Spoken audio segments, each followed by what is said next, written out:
नमस्कार, आप देख रहे हैं सुदर्शन न्यूज। मैं हूं आपके साथ शिवम दत्त मेहता। 9 बजने वाले हैं और समय हो गया है आपके पसंदीदा सुपर प्राइम टाइम शो का, यानी कि जनमत का। एकमात्र ऐसा शो जहां आप हर खबर पर पोल के माध्यम से भाग लेते हैं। सोशल मीडिया प्लेटफॉर्म एक्स पर जाकर वहां आप वोट करते हैं तो नतीजे हम आपको दिखाते हैं जनमत में, रोजाना रात को 9 बजे। अगर आप कल का एपिसोड नहीं देख पाए तो आप उसको सोशल मीडिया पर, यूट्यूब पर देख सकते हैं।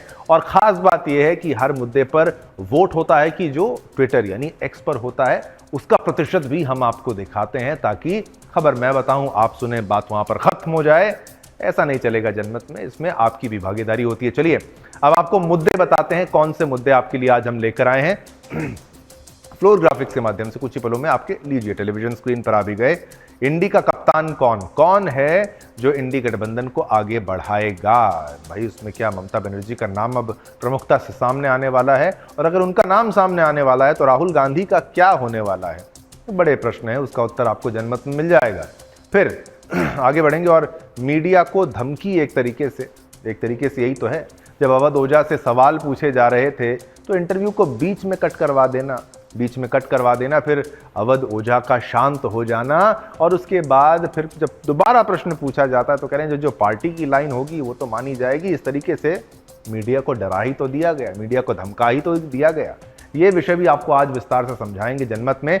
फिर आगे बढ़ेंगे और कहां से आए बंडल का मतलब क्या? नोटों के बंडल। अभिषेक मनु सिंघवी के जहाँ पर वो बैठते हैं उनकी सीट के जो पास में, उनकी सीट के नीचे कह लीजिए, नोटों के बंडल मिले और वो कहते हैं कि भाई मैं तो 500 रुपये लेकर ही जाता हूँ, ज़्यादा पैसे लेकर नहीं जाता। तो फिर कहाँ से आए बंडल, जब एंट्री भी की गई थी। अब फिर आगे बढ़ते हैं और नया सुरक्षित संदेश। तो भाई जब वो कह रहे हैं देश सुरक्षित है तो धर्म सुरक्षित है, धर्म सुरक्षित है तो हम सुरक्षित हैं, ये योगी आदित्यनाथ जी का नया बयान है। और इस पर अब विवाद हो गया है कि विपक्ष कह रहे हैं कि भाई अभी तो बटेंगे तो कटेंगे का तोड़ नहीं निकाल पाए, ये नया वाला दे दिया योगी जी ने, अब इसका क्या उपाय निकाल पाएंगे? तो ये भी अब चल रहा है राजनीतिक मार्केट में। अब आगे बढ़ते हैं। SC ST पर नया आदेश, इसके बारे में भी आपको विस्तार से समझाएंगे। ये खबर भी महत्वपूर्ण है। कोर्ट का कौन सा फैसला है, किस आधार पर, वो भी आपको जानना है कि भाई अगर डाइवोर्स होता है तो मेंटेनेंस देना होता है तो वो सभी पर किस तरीके से लागू होता है, उसका छोटा सा एक विश्लेषण आपको करके दिखाएंगे। चलिए बड़ी खबरें आपके लिए लेकर आए हैं, लेकिन शुरुआत आज रोचक खबरों से करेंगे। रोचक है लेकिन है चोरी की, पर ये खबर आप देखेंगे तब आप समझेंगे। बड़ी खबर आपको बता दें कि एम्बुलेंस चोरी होने की घटना जो है वो कैद हो गई है, वो रिकॉर्ड हो गई है। कौन सी? ब्रेकिंग भी लीजिएगा और तस्वीरें भी दिखाएंगे। एम्बुलेंस के पीछे दौड़ी पुलिस, लोग दंग हो गए। कैसे? चोर ने सायरन बजाकर तबाही मचाई है। अब तेलंगाना की ये खबर आपको बताएं। तेलंगाना में चला चोर पुलिस का खेल और सड़क पर मौत बनकर एम्बुलेंस दौड़ी है। तो सड़क पर मौत बनकर एम्बुलेंस दौड़ी और आपको वो भी जानना होगा कि कैसे एम्बुलेंस को चोरी कर लिया गया और चोर एम्बुलेंस की सायरन को बजाकर पुलिस को चकमा देता हुआ नजर आया था।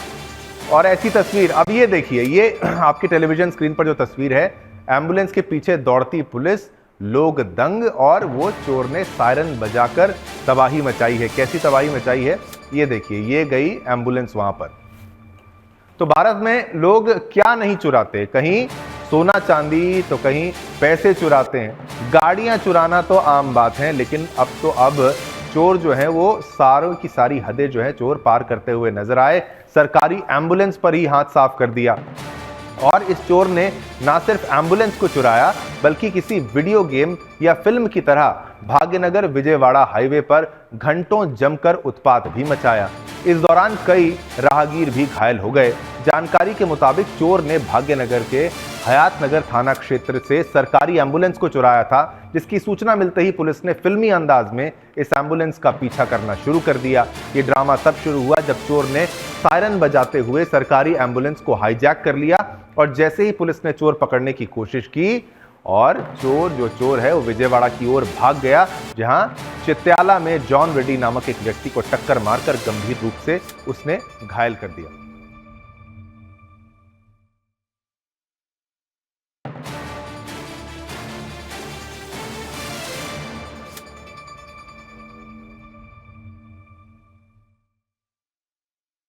यहां पर आपने जो देखा है वो ये है कि भाई कैसे एम्बुलेंस जो है वो भागी है और पुलिस उसके पीछे पड़ी है। अब ये खबर तो हमने आपको बताई, एक और बड़ी खबर से आपको अवगत कराते हैं, वो बड़ी खबर भी आप जानिएगा। ये है ब्रेकिंग न्यूज, राजनाथ सिंह से जुड़ी हुई, रक्षा मंत्री जी से जुड़ी हुई। रक्षा मंत्री राजनाथ सिंह का रूस दौरा, ये बड़ी खबर आपको बता दें, 3 दिवसीय रूस दौरे पर जाएंगे रक्षा मंत्री। 3 दिवसीय यह दौरा रहेगा और अंतर सरकारी आयोग की होगी बैठक। यह बड़ी खबर आपको बता दें, सेना को मजबूत करने पर चर्चा होगी और द अननोन सोल्जर यानी अज्ञात सैनिक की समाधि पर श्रद्धांजलि देंगे और रक्षा संबंधों को मजबूत करने पर जोर दिया जाएगा। S-400 की डिलीवरी है, जो S-400 जो मिसाइल है उसकी डिलीवरी का भी मुद्दा उठाएंगे।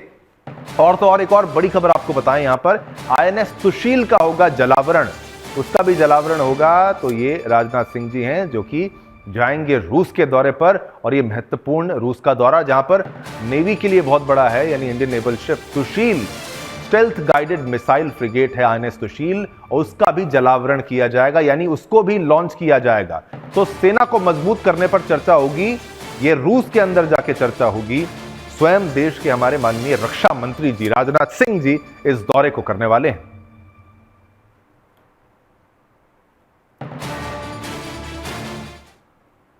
चलिए अब आगे बढ़ते हैं, मुख्य खबरों का भी रुख करते हैं। ब्रेकिंग न्यूज तो हमने आपको बताई ताकि आप किसी खबर से मतलब आप अवगत ना, ऐसा ना हो कि आप ना हो कि आपको पता ना हो खबर। अब आगे बढ़ते हैं, बात करेंगे इंडी गठबंधन की। जी हां, इंडी गठबंधन एक ऐसा गठबंधन जिसका कोई कप्तान नहीं है, कोई कैप्टन नहीं है, और अब इसका असली कप्तान कौन बनेगा इसकी बहस शुरू हो चुकी है। हरियाणा में कांग्रेस और महाराष्ट्र में इंडिया गठबंधन की करारी हार के बाद विपक्ष खेमे में खलबली मची हुई है। गठबंधन के निशाने पर कांग्रेस है। सबसे पहले मोर्चा तृणमूल कांग्रेस यानी AITMC कह लीजिए, AITC कह लीजिए, TMC की प्रमुख ममता बनर्जी ने खोला है। उन्होंने इंडिया गठबंधन का नेतृत्व करने की इच्छा जाहिर कर कांग्रेस को बड़ी चुनौती दे दी है। TMC प्रमुख ने कहा है कि जरूरत पड़ने पर वह बंगाल से ही गठबंधन की जिम्मेदारी संभालने के लिए तैयार है। ममता बनर्जी के इस ख्वाहिश को उनका एग्जिट प्लान माना जा रहा है। जाहिर तौर पर TMC के नेतृत्व को कांग्रेस स्वीकार नहीं करेगी और दीदी का बाहर जाने का रास्ता साफ ही हो जाएगा। आखिर ममता इंडिया गठबंधन से बाहर क्यों जाना चाहती है, यह बड़ा सवाल है।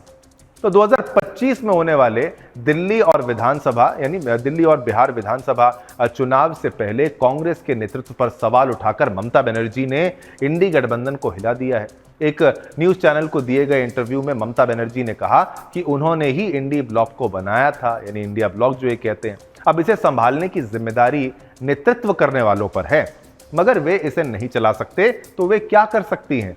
कुछ दिन पहले TMC सांसद कल्याण बनर्जी ने भी ममता बनर्जी को इंडिया गठबंधन का स्वाभाविक नेता बताया था। तृणमूल नेताओं का दावा है कि ममता दीदी के नेतृत्व में ही इंडी गठबंधन बीजेपी का मुकाबला कर सकता है। पिछले दिनों लोकसभा के शीतकालीन सत्र के दौरान TMC ने अडानी के मुद्दे पर अलग स्टैंड लिया था, हट के स्टैंड लिया था।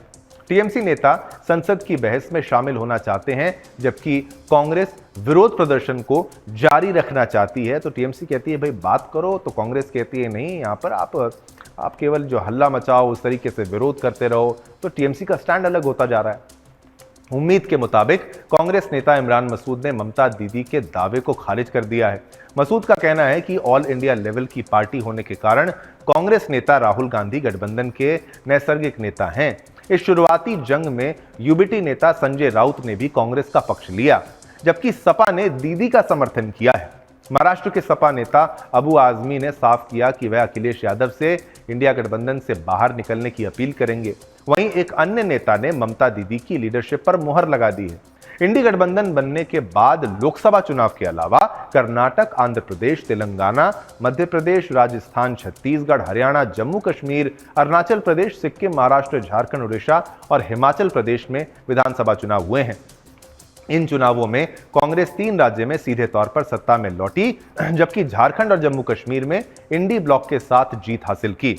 हरियाणा में कांग्रेस इंडिया गठबंधन के अलग मैदान में उतरी थी। महाराष्ट्र में भी MVA यानी इंडिया गठबंधन औंधे मुंह गिर गया। 9 राज्यों में एनडीए को सत्ता मिली, जिनमें से 7 राज्य बीजेपी को वहां जीत मिली है। लोकसभा चुनाव में इंडी गठबंधन के लिए हल्की बयार भी हरियाणा और महाराष्ट्र चुनाव में रुक गई। बीजेपी बड़े राज्य जीतती रही और इंडी गठबंधन कहीं खड़ा नजर आता नहीं दिखाई दिया। कांग्रेस उन राज्यों में क्षेत्रीय दलों के साथ चुनाव लड़ी जहां वह कमजोर है। जम्मू कश्मीर, महाराष्ट्र और झारखंड में वह इंडी गठबंधन के दलों के साथ चुनाव मैदान में उतरी। एमपी, राजस्थान, छत्तीसगढ़, कर्नाटक, आंध्र प्रदेश, तेलंगाना, हरियाणा और हिमाचल में किसी और पार्टी को फटकने नहीं दिया। हरियाणा में आपको अंतिम समय में कांग्रेस ने झटका दे दिया। महाराष्ट्र में अखिलेश अपनी पार्टी के लिए 10 सीट मांगते रहे, मगर 2 सीटें दी गई। ये 2 सीटें सपा अपने दम पर पहले जीत चुकी थी। अब हालात देखिए, यूपी उपचुनाव में सपा ने कांग्रेस को ठेंगा दिया। जहां इंडी ब्लॉक जो हारा है, वहां की क्षेत्रीय पार्टियों ने कांग्रेस को लेकर नाराजगी है भी। दिल्ली विधानसभा चुनाव में इंडिया गठबंधन के 2 पार्टनर आम आदमी पार्टी और कांग्रेस अलग अलग चुनाव लड़ने के मूड में हैं। कांग्रेस बिहार में गठबंधन के साथ जाएगी क्योंकि वहां आरजेडी के सहारे चुनाव लड़ना है और 2026 के शुरुआत में पश्चिम बंगाल में विधानसभा चुनाव होंगे। ये तस्वीर, ये ग्राफिक्स आपको फुल करके दिखाएंगे ताकि आप समझें क्या कुछ हो रहा है। नेतृत्व को लेकर ममता कैसे तैयार यहां पर नजर आ रही हैं, ये भी जरा आप विश्लेषण के हिसाब से देखिए।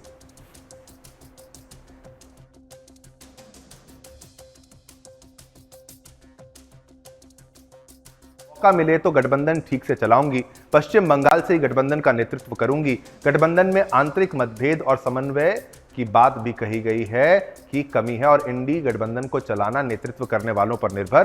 गठबंधन में सबको साथ लेकर चलने की जरूरत है। अब इसी खबर पर आप देखिए, आने वाले चुनाव में गठबंधन में शामिल दलों की हार होती है तो इसका असर बंगाल में भी नजर आएगा। एक्सपर्ट मानते हैं कि इंडी ब्लॉक में नेतृत्व पर दावा ठोककर ममता दीदी ने गठबंधन से एग्जिट होने का रास्ता तैयार किया। बंगाल में चुनाव लड़ने के लिए जरूरी है कि कांग्रेस के साये से दूर रहा जाए। टीएमसी की जीत भी तभी होगी जब बीजेपी से सीधा मुकाबला हो। कांग्रेस गठबंधन का दामन थामकर टीएमसी को बंगाल में तकलीफ ही दी जाएगी, वही मिलेगी। लोकसभा चुनाव परिणाम से भी ममता बनर्जी ने सबक ले लिया है कि जीत के लिए कांग्रेस जरूरी नहीं है। अब साफ तौर पर देखा जाए तो ममता का बयान कांग्रेस के नेतृत्व पर तमाचा है। अब इस प्रकार किस प्रकार से सोचिए, जो सियासी घमासान मचा हुआ है उसमें कई प्रतिक्रियाएं आई हैं जिन्हें बाइट्स कहते हैं, वो जरा आप सुनिए ताकि आप इस मुद्दे को और अच्छे से समझ पाएंगे। इंडी अलायंस का कोई भी नेता राहुल गांधी के नेतृत्व व प्रियंका वाड्रा के नेतृत्व में विश्वास नहीं रखता है। इंडी अलायंस का पूरा नेता पूरा जो गठबंधन है वो ये समझता है कि राहुल गांधी एक पॉलिटिकल फेलियर है। ये सब के सब लोग इंडी अलायंस में जनता के लिए नहीं लड़ रहे, ना जनता के मुद्दे उठाने की बात कर रहे हैं। ये सब के सब लोग एक दूसरे की राजनीतिक जमीन को काटने का प्रयास कर रहे हैं। इसीलिए कभी अखिलेश यादव कहते हैं वो नेता है, कभी ममता बनर्जी कहती हैं वो नेता है, कभी स्टालिन कहते हैं वो नेता है, और सब लोग स्वर में ये कहते हैं राहुल गांधी नेता नहीं है, ना प्रियंका वाड्रा नेता नहीं है। इसीलिए हम राहुल गांधी को बालक बुद्धि नहीं कहते, इंडी अलायंस ही राहुल गांधी को बालक बुद्धि कहता है। ये भी दर्शाता है, जैसे आदरणीय प्रधानमंत्री नरेंद्र मोदी जी ने कहा था कि ये घमंडिया गठबंधन हर चुनाव के बाद में टूट जाता है क्योंकि इनमें कोई ऑर्गेनिक यूनिटी नहीं है। आज इंडी अलायंस में ना कोई मिशन है, ना कोई विजन है। ये केवल अपने अपने एम्बिशन के लिए, अपने अपने पोजीशन के लिए और अपने अपने करप्शन और कमीशन को बचाने के लिए और मोदी के खिलाफ ऑब्सेशन में एक आए थे। अब जैसे ही कांग्रेस पार्टी महाराष्ट्र और हरियाणा में चुनाव हारी है, तब से किस प्रकार का डिवीजन सामने आ रहा है इंडिया अलायंस में, इसका एक और प्रमाण जो आदरणीय ममता दीदी का बयान अब सामने आया है, जहां पर उन्होंने कहा है कि जो नेतृत्व है इंडिया अलायंस का, जाहिर सी बात है वो कांग्रेस की बात कर रही है, कांग्रेस से हो नहीं पा रहा है, राहुल गांधी से हो नहीं पा रहा है, राहुल गांधी नेतृत्व नहीं दे पा रहे हैं और वो कहती हैं कि एकजुट नहीं रख पा रहे हैं और अगर उनको अवसर मिलता तो वो सबको साथ में लेकर चल सकती है। ऐसा ही बयान लेफ्ट पार्टीज का भी आया है। अभी हमने देखा है कि समाजवादी पार्टी ने भी कांग्रेस का साथ नहीं दिया जब वो प्रदर्शन पार्लियामेंट में कर रहे थे और पार्लियामेंट को बंधक बनाया था। जेएमएम ने भी कांग्रेस को एक प्रकार से डिप्टी सीएम पद पर हैसियत दिखा दी। जम्मू कश्मीर वालों ने, उमर अब्दुल्ला ने भी कांग्रेस को उनका जगह दिखाने का काम किया था कुछ दिन पहले।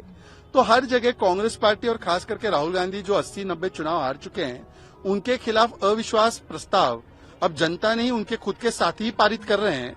तो राहुल गांधी से नहीं हो पाएगा, वो मीम पूरे देश में चलता है, तुमसे ना हो पाएगा। ये राहुल गांधी इंडिया अलायंस के भी मीम बन चुके हैं। नहीं, ठीक है, उन्होंने अपनी बात रखी है और क्योंकि वो वेस्ट बंगाल में एक सक्सेसफुल उन्होंने मॉडल रखा है भारतीय जनता पार्टी को वहां से दूर रखने का और अच्छी वेलफेयर स्कीम्स लागू की हैं, तो कहीं ना कहीं उनका इलेक्शन का एक्सपीरियंस हो, उनकी फाइटिंग स्पिरिट हो, वो उस हिसाब से अपना अपना इच्छा जाहिर कर रही हैं। इंडिया अलायंस की जब भी मीटिंग होगी इस पे व्यापक तरीके से चर्चा होकर हमारी सीनियर लीडरशिप, सारी सीनियर लीडरशिप मिलकर ही निर्णय लेंगे। हम ममता जी की ये राय हमें मालूम है।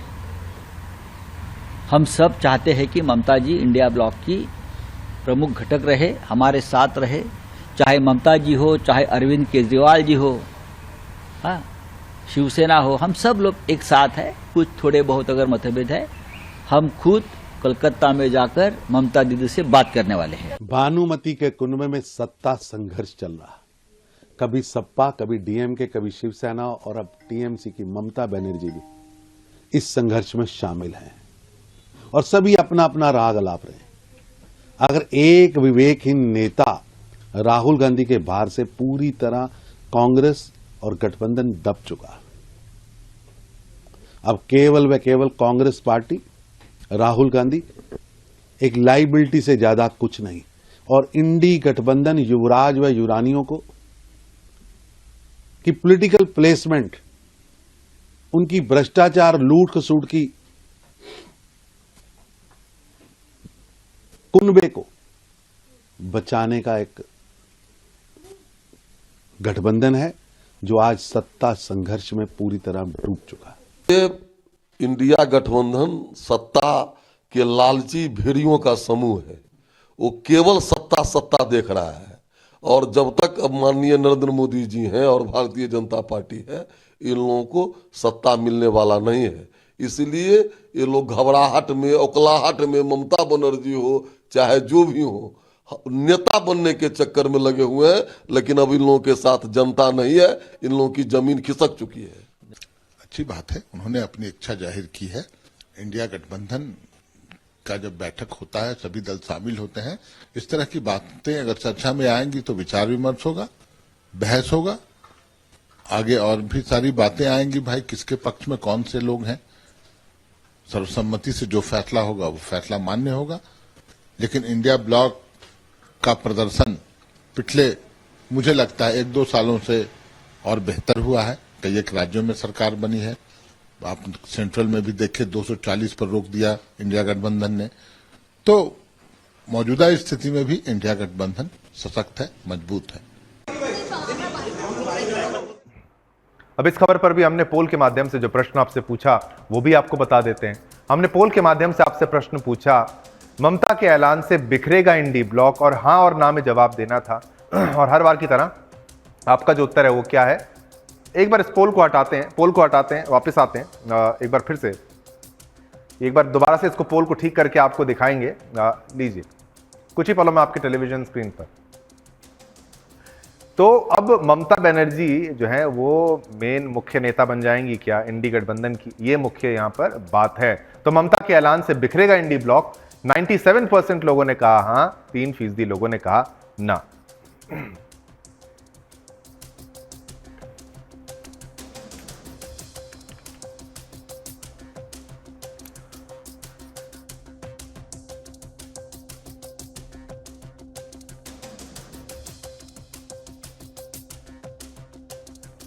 चलिए अब आगे बढ़ेंगे, बात करेंगे एक यूट्यूबर और एक शिक्षक की, यानी आईएएस कोचिंग देने वाले व्यक्ति की, यानी कि अवध ओझा की।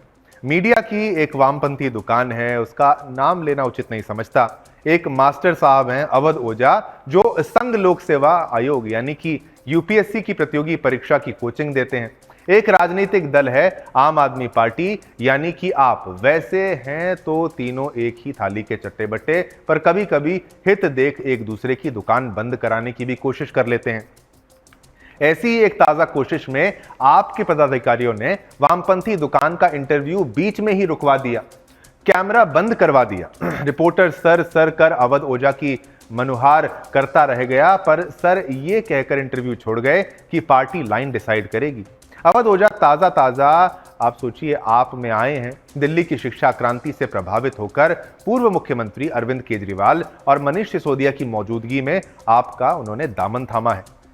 आप में शामिल होने से पहले यूपीएससी की तैयारी करने वाले छात्रों के ओझा सर प्रधानमंत्री नरेंद्र मोदी के फैन हुआ करते थे और योगी के भी हुआ करते थे। कहते हैं कि बीजेपी से टिकट न मिलने पर उनका मन राहुल गांधी के लिए भी डोला।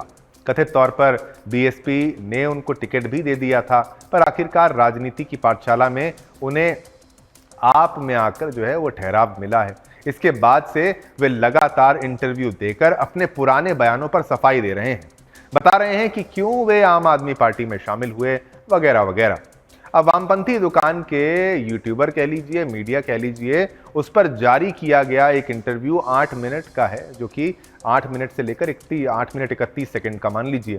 शुरुआत में इंटरव्यू सही चल रहा है। अरविंद केजरीवाल को श्री कृष्ण बताने से लेकर दिल्ली विधानसभा चुनाव में आपकी फिर से जीत की भविष्यवाणी तक अवध ओझा करते हैं। अचानक से 7 मिनट 45 सेकंड पर पीछे से कुछ आवाज सुनाई पड़ती है। रिपोर्टर पीछे मुड़ता है। एक शख्स ये कहते हुए वीडियो में सुनाई पड़ता है कि आपको मैंने बोला था ना कि उल्टा सीधा सवाल नहीं करने के लिए। जवाब में वामपंथी दुकान का रिपोर्टर भी हां कहता है। इसके बाद वामपंथी दुकान का रिपोर्टर कहता है, नहीं सर से नॉर्मल सवाल ही कर रहे हैं। वे अवध ओझा से भी पूछता है कि सर ऐसा कोई ऑब्जेक्शनेबल सवाल आपसे किया गया है कि नहीं, ये आप मुझे बताइए। इस पूरी बातचीत के दौरान अपना सर हिलाते हुए, मुंडी हिलाते हुए अवध ओझा अचानक से कहते हैं कि देखो पार्टी लाइन डिसाइड करेगी, ये तो ये लोग डिसाइड करेंगे। इतना कहकर वे माइक निकाल देते हैं और वामपंथी दुकान का कैमरा बंद हो जाता है। इसके बाद वामपंथी दुकान ने YouTube चैनल पर जो वीडियो जारी किया है उस पर लिखा आता है, आम आदमी पार्टी के पदाधिकारियों ने इसके बाद ये इंटरव्यू जारी नहीं रहने दिया और रिकॉर्डिंग रुकवा दी। इस इंटरव्यू में वामपंथी दुकान का रिपोर्टर सबसे पहले अवध ओझा से पूछता है कि कोचिंग देते देते वे राजनीति में कैसे आ गए। दूसरे सवाल में पूछा जाता है कि आपकी विचारधारा क्या है। फिर पूछा जाता है कि आपने आपको ही क्यों चुना, जबकि आप बीजेपी और कांग्रेस से टिकट मांग रहे थे। दावा है कि बीएसपी ने उनको टिकट भी दिया था। इसके बाद अवध ओझा से उनके उस वीडियो को लेकर सवाल किया जाता है जिसमें उन्होंने सिसोदिया और केजरीवाल के शराब घोटाले में जेल जाने को लेकर टिप्पणी की थी। फिर ओझा को केजरीवाल के उस पुराने बयान के बारे में पूछा जाता है जिसमें वह आरोप लगाने पर इस्तीफे की मांग करते थे। इसके बाद वामपंथी दुकान का रिपोर्टर पूछता है कि पहले आप मोदी और राहुल गांधी की तारीफ करते थे, आप में शामिल होने के बाद भी क्या आप इसे जारी रखेंगे? यही वो सवाल है जिसका जवाब अवध ओझा दे रहे थे जब पीछे से आकर किसी व्यक्ति ने इस इंटरव्यू को बंद करवा दिया। वामपंथी दुकान द्वारा जारी किए गए इंटरव्यू में उस व्यक्ति का चेहरा नहीं दिखता जो पीछे से रिपोर्टर को हड़का रहा है और आगे इंटरव्यू नहीं होने देता है। लेकिन इस पूरे इंटरव्यू से ये तो साफ है कि आम आदमी पार्टी के नेता जो इंटरव्यू देते हैं वे असल में फिक्स रहता है। रिपोर्टरों को पहले ही बता दिया जाता है कि वे किस तरह का सवाल करेंगे, किस तरह के सवाल नहीं करने हैं। ये भी बात सामने आती है। एक बार आप भी देखिए इस वीडियो में छोटा सा पार्ट न्यूज के माध्यम से, क्योंकि ये न्यूज है इसलिए दिखाना बनता है।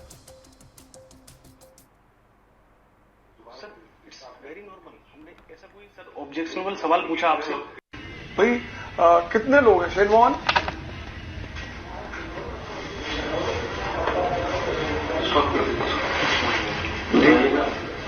आपको मैंने बोला था ना कि हाँ मतलब उल्टा सीधा सवाल नहीं करने चाहिए। ये तो कुछ वही तो सर तो बोलेंगे नहीं, आप स्टॉप कर दे। नहीं हम सर से सवाल ही पूछ रहे हैं, इसमें ऐसा कोई सर इट्स वेरी नॉर्मल। हमने ऐसा कोई सर ऑब्जेक्शनेबल सवाल पूछा आपसे, मैं आपसे इतना पूछना चाहता हूँ। नहीं हम कैमरा रिवील करेंगे, लेकिन हम सर से पूछा सर हमने कोई ऑब्जेक्शनल सवाल पूछा। ये देखो मैं बोल रहा हूँ जी, पार्टी लाइन डिसाइड करेगी, ये लोग डिसाइड करेंगे। तो इन्होंने कहा पार्टी लाइन डिसाइड करेगी, ये तो ये लोग डिसाइड करेंगे। अब देखिए ये लोग डिसाइड करेंगे तो फिर आप सोचिए क्या मजबूरी थी अवध ओझा जी, आप जो आम आदमी पार्टी में आ गए और ये हालत आपकी हो रही है। पीछे से आपको बताया जा रहा है क्या बोलना है नहीं बोलना है, और इंटरव्यू को बीच में। ये तो मीडिया की जो शक्तियां हैं, मीडिया की जो जिम्मेदारी है, उसके ऊपर एक घात है, आघात है, प्रतिघात है, क्या कहूं मैं इसको। हमने आपसे प्रश्न पूछा जनता कि अवध के इंटरव्यू में आपका पर्दाफाश हुआ है, ये पोल के माध्यम से जो प्रश्न था उसका उत्तर आपने कैसे दिया। 94% लोगों ने, 94% लोगों ने कहा हाँ, वो पर्दाफाश हुआ है। 6% लोगों ने कहा नहीं, लेकिन बहुमत, प्रचंड बहुमत ये मानता है कि अवध के इंटरव्यू में आपका पर्दाफाश हुआ है। चलिए अब बात करेंगे योगी आदित्यनाथ के नए संदेश की। बटेंगे तो कटेंगे और एक है तो सेफ है के बाद इसी तर्ज पर सीएम योगी ने एक और नया संदेश दे दिया है। मुख्यमंत्री योगी आदित्यनाथ जी ने आज यानी शनिवार 7 दिसंबर को वाराणसी के सर्ववेद महामंदिर धाम में आयोजित विहंगम योग संत समाज की स्थापना के शताब्दी समारोह महोत्सव में शामिल हुए। यहां 25,000 कुंडीय सर्ववेद ज्ञान महायज्ञ का भी आयोजन किया गया। लाखों लोगों ने के होने के बावजूद यहां की सुचारू व्यवस्था की सीएम योगी ने तारीफ की। इस दौरान मुख्यमंत्री योगी आदित्यनाथ जी ने कहा कि पीएम मोदी कहते हैं कि हर काम देश के नाम होना चाहिए। देश सुरक्षित है तो धर्म भी सुरक्षित है, धर्म सुरक्षित है तो हम भी सुरक्षित हैं। इसलिए जो भी कार्य हो वह व्यक्ति, समाज, मत मजहब के दायरे से ऊपर उठकर सनातन धर्म के मूल्यों के अनुरूप भारत की वैदिक आध्यात्मिक परंपरा का अनुसरण करते हुए देश के नाम होना चाहिए। भारतीयता और सनातन सबको जोड़ने की ताकत रखता है। सीएम योगी ने कहा कि सदगुरु सदाफल देव महाराज ने आध्यात्मिक अभियान को आगे बढ़ाया और यह भी बताया कि सच्चा योगी संत देश व समाज की परिस्थितियों को देखकर हाथ पर हाथ रखकर बैठा नहीं रह सकता है। देश जब गुलामी की बेड़ियों से जकड़ा था तब सदगुरु सदाफल देव जी महाराज ने अपनी आध्यात्मिक साधना के साथ विदेशी दास्ता से मुक्त कराने के लिए आजादी के आंदोलन में भाग लेकर बैरकपुर से देश के प्रथम स्वतंत्रता समर के शंखनाद के साथ खुद को जोड़ा था। क्या कुछ कहा है, वो सारी बातें आपको जरा सुनाते हैं, प्रतिक्रिया सुनाते हैं।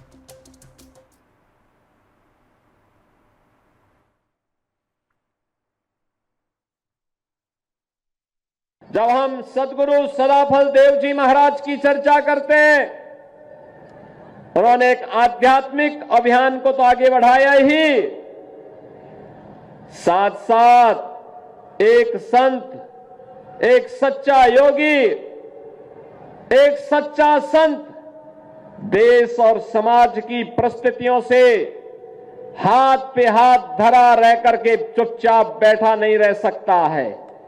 यह देश गुलामी की बेड़ियों से जकड़ा हुआ था और गुलामी की बेड़ियों से मुक्त कराने के लिए अपनी आध्यात्मिक साधना के साथ इस देश को विदेशी दास्ता से मुक्त कराना है। इसके लिए सदगुरु सदाफल देव जी महाराज ने आजादी के आंदोलन में भी बढ़ चढ़ करके भाग लेकर के बैरकपुर से देश के प्रथम स्वतंत्र समर के शंखनाद के साथ अपने आप को जोड़ा था। आप तो एक बड़ी समृद्ध आध्यात्मिक परंपरा के साथ साथ राष्ट्र धर्म के लिए समर्पित एक महत्वपूर्ण कड़ी के साथ अपने आप को जोड़ रहे हैं। हमारे प्रधानमंत्री मोदी जी एक ही बात कहते हैं, हर काम देश के नाम। हमारा हर कार्य देश के नाम होना चाहिए। हमारा व्यक्तिगत कोई अस्तित्व नहीं। हमारा देश सुरक्षित है तो हमारा धर्म भी सुरक्षित है। हमारा देश सुरक्षित है, हमारा धर्म भी सुरक्षित है। हमारा धर्म सुरक्षित है, हम भी सुरक्षित हैं।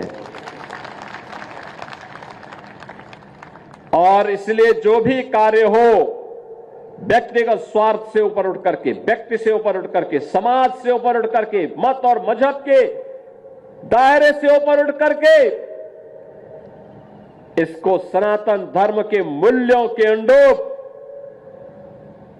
भारत की वैदिक परंपरा का अनुसरण और आध्यात्मिक परंपरा का अनुसरण करते हुए हर कार्य देश के नाम। और यही तो कार्य सदगुरु सदाफल देव जी महाराज ने 1857 के प्रथम स्वतंत्र समर के दौरान भी किया था।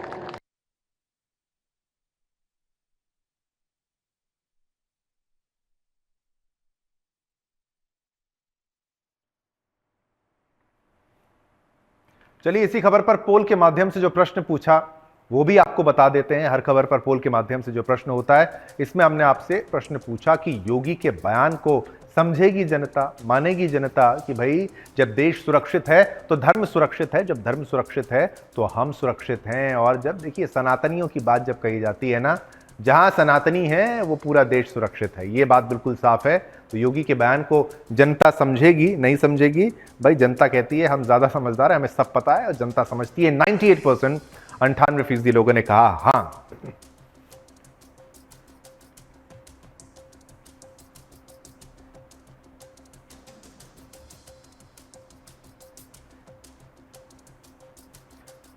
अब देखिए पोल के माध्यम से आपने इस खबर पर भाग लिया, लेकिन अब अगली खबर का भी जो है वो रुख करेंगे कि भाई देखिए बांग्लादेश में जो कुछ हो रहा है उसको लेकर देश के अंदर भी आवाज उठने लगी है, आंदोलन होने लगे हैं कि भाई ऐसा वहां पर ना हो। विरोध प्रदर्शनों की जो है तैयारी चल रही है और विरोध प्रदर्शन हो रहे हैं। चलिए आपको हम सबसे पहले तस्वीरें दिखाते हैं, लेटेस्ट तस्वीरें।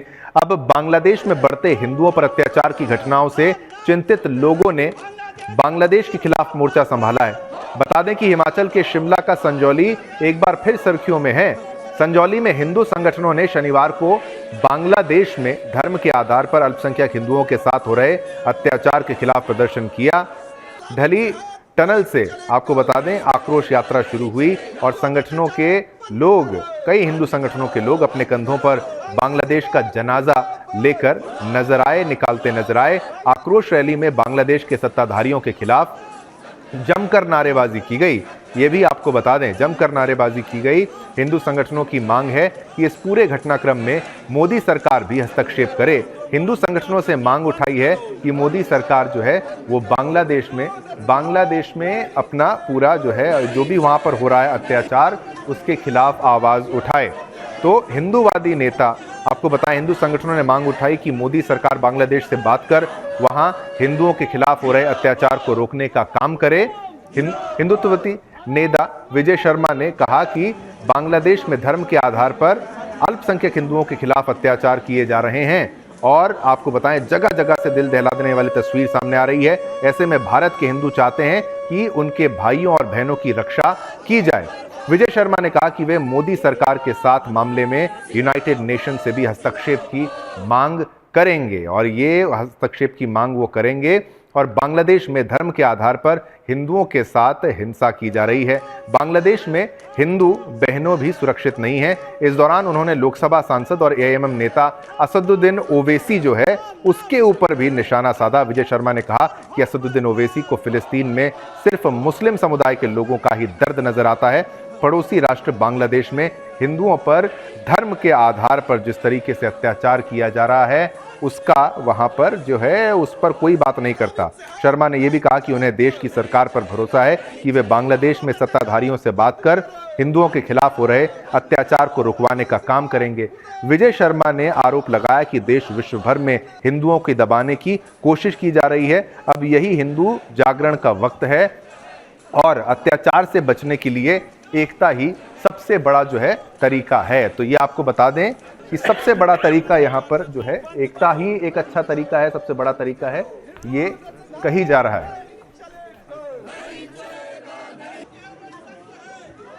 मुद्दा है और उसी की आवाज उठाते हुए उसी के विरोध में शिमला का ये जो तस्वीर शिमला की हिमाचल प्रदेश की हम आपको दिखा रहे हैं जहां पर विरोध प्रदर्शन का। और ये देखिए जनाजा जो है वहां पर निकाला गया है और उस जनाजे में बांग्लादेश की तस्वीर आप देख पाएंगे।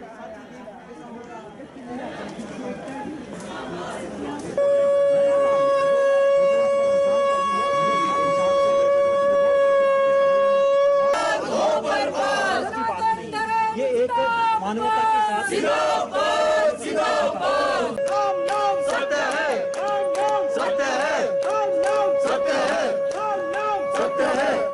तो आपको बता दें कि अब भारत के विदेश सचिव जो हैं वो भी बांग्लादेश में जाएंगे और पुरजोर तरीके से वो हिंदुओं की बात रखेंगे। कोई बड़ा मुद्दा, कोई और मुद्दा नहीं है, वो हिंदुओं के मुद्दे पर ही वहां जा रहे हैं। आपको वो दिन भी याद होगा जब डॉक्टर सुरेश चौहान के जी अपने कार्यक्रम में कहते कहते भावुक हो गए थे कि भाई वहां पर क्या हो रहा है बहनों के साथ, माताओं के साथ, क्या कोई आवाज नहीं उठाएगा। और छत्रपति शिवाजी महाराज को याद करते हुए उनकी आंखों में आंसू भी आ गए थे। लेकिन अब आपको आपको बताएं, सरकार जागरूक है, सरकार सोच रही है और एक्शन भी बहुत बड़ा होने वाला है। कम से कम आवाज उठाना आपकी जिम्मेदारी, अगर आप वो भी नहीं उठाएंगे तो फिर सरकार भी क्या करेगी। सरकार तब जागेगी जब आप पुरजोर तरीके से आवाज उठाएंगे। हिंदुओं की हक की लड़ाई आपको भी लड़नी है। तो जिस तरीके से मैंने आपको कहा था सनातनियों की आवाज आपने उठाई तो उसका असर भी हुआ और ये देखिए मोर्चा हर कोई संभाल रहा है। अब आगे बढ़ते हैं, नोटों के बंडल वाली खबर की तरफ चलेंगे। अब नोटों के बंडल वाली खबर जनमत में आपको क्यों दिखा रहे हैं? भाई मामला राज्यसभा का है। राज्यसभा से एक बड़े ही गंभीर मुद्दे को लेकर पक्ष विपक्ष के बीच जोरदार हंगामा हुआ है। इस हंगामे की शुरुआत एक सांसद के बेंच पर नोटों के बंडल मिलने से हुई है। इस मामले के बारे में राज्यसभा के सभापति जगदीप धनखड़ जी ने सदन को जानकारी दी। जिस जानकारी की माने तो एक रूटीन जांच के दौरान यह मामला निकलकर सामने आया। जिस जांच के दौरान गुरुवार को सदन की कार्यवाही स्थगित होने के बाद नोटों की गड्डी बरामद की गई, जो सीट नंबर 22-222 पर मिली है, जो कांग्रेस के सांसद अभिषेक मनु सिंघवी को अलॉट है, उनके नाम पर है। सिंघवी तेलंगाना से राज्यसभा सांसद है। वहीं अब इस मामले को लेकर जो पक्ष विपक्ष है उसके बीच खींचातान की स्थिति बनी हुई है। इस मामले में सभापति जगदीप धनखड़ जी ने कहा कि जांच के दौरान सुरक्षा अधिकारियों ने सीट संख्या 222 से नोटों की यह गड्डी बरामद की है, जो वर्तमान में तेलंगाना राज्य से निर्वाचित अभिषेक मनु सिंघवी को आवंटित है। मशहूर वकील हैं और जाने माने केसेस ये लड़ते हैं, आए दिन सुर्खियों में बने रहते हैं। उनकी सीट से पैसा निकला है, बंडल निकला है नोटों का।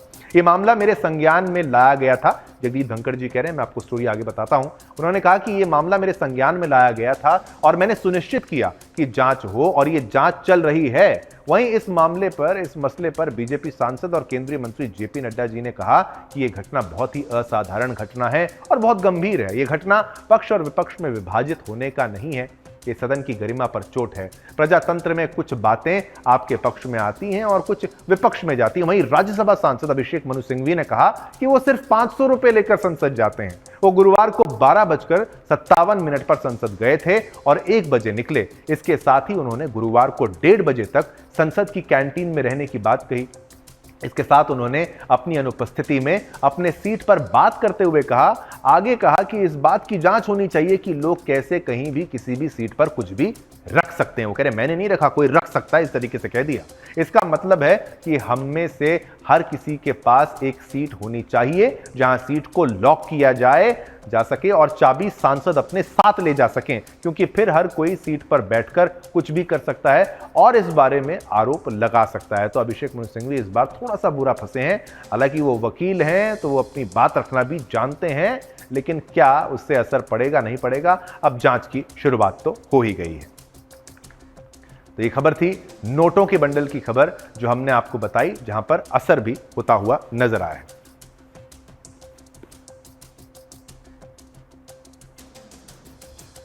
चलिए इसी के साथ अनुमति दीजिए, समय इतनी अनुमति देता है आपके साथ संवाद करने की। कल फिर आएंगे, और भी मुद्दे होंगे और चर्चा करेंगे आपके साथ जनमत में। मेरी पूरी एडिटोरियल और प्रोडक्शन टीम की तरफ से आप सभी को जय हिंद, जय भारत, जय हिंदुस्तान।